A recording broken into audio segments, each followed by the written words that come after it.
प्यारे बच्चों, अब हम कक्षा 10th में एक्सरसाइज 5.2 में प्रश्न नंबर 6 करते हैं। अब ये क्वेश्चन है कि क्या AP 11, 8, 5, 2 का एक पद -150 है, अगर है तो क्यों। ये क्वेश्चन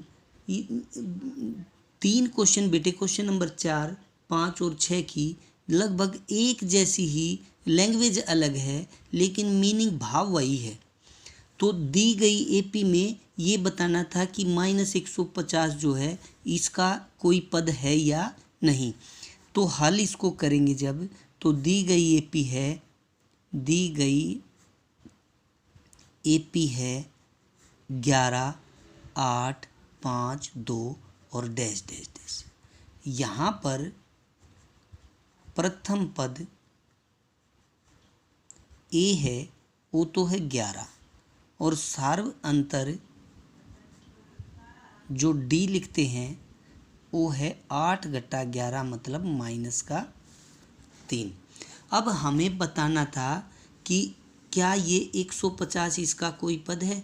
हम मान लेते हैं कि ये nवां पद है, फिर n की वैल्यू पर डिपेंड करेगा ये इसका पद है या नहीं है। तो बिल्कुल सेम जैसे 4th और 5th क्वेश्चन किया है उसी प्रकार माना -150 दी गई AP का nवां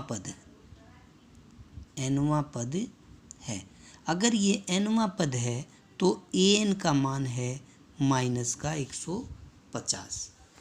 तो A + n घटा 1D -150। A की वैल्यू है बेटे 11, n घटा 1 इंटू D की वैल्यू है -3 बराबर -150। 11 उधर चला जाएगा, -3 इंटू n घटा 1 बराबर हो जाएगा यहाँ पर -150 घटा 11। तो -3 इंटू n घटा 1 ये आएगा -161। माइनस से माइनस कैंसिल हो जाएगा, n घटा 1 आया 161/3। अब ये इससे कैंसिल कटता ही नहीं, तो n की वैल्यू आई 161/3 घटा 1, घटा का 1 उधर आके जमा का 1, 161 जमा 3 बटे में 3, 164/3। अब ये इससे कैंसिल नहीं होता।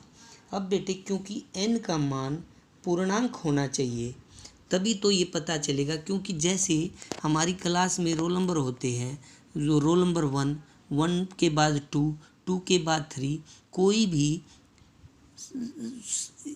जो होता है वो पॉइंट में तो नहीं होता कि रोल नंबर 1 सही 2/3, रोल नंबर 5 सही 5/7, क्योंकि यहाँ पर एक पूर्ण अंक ही आता है।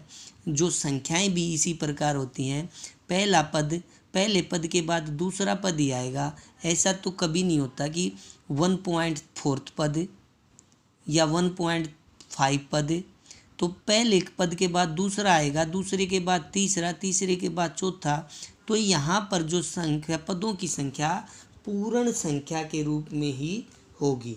तो यहाँ पर n का मान पूर्ण संख्या नहीं है, यानी कि प्राकृत संख्या नहीं है, क्योंकि ये बिलोंग ही नहीं करता प्राकृत संख्या में। ऐसे भी लिख सकते हैं, तो या नीचे लिख सकते हैं, क्योंकि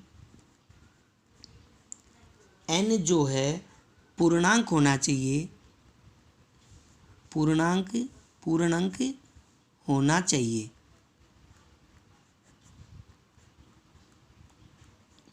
या यही लिख देंगे, ये मीनिंग समझने के लिए है, या तो ये लिख दो या ये लिख दो, दोनों की एक ही बात है।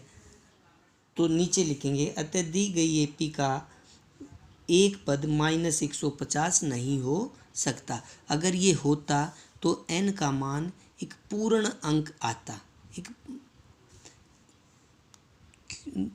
तो लिख देंगे, अतः -150 दी गई AP का कोई पद नहीं है। अतः -150 दी गई AP का पद नहीं है। ये हमारा क्वेश्चन यहाँ पर समाप्त होता है। क्लियर।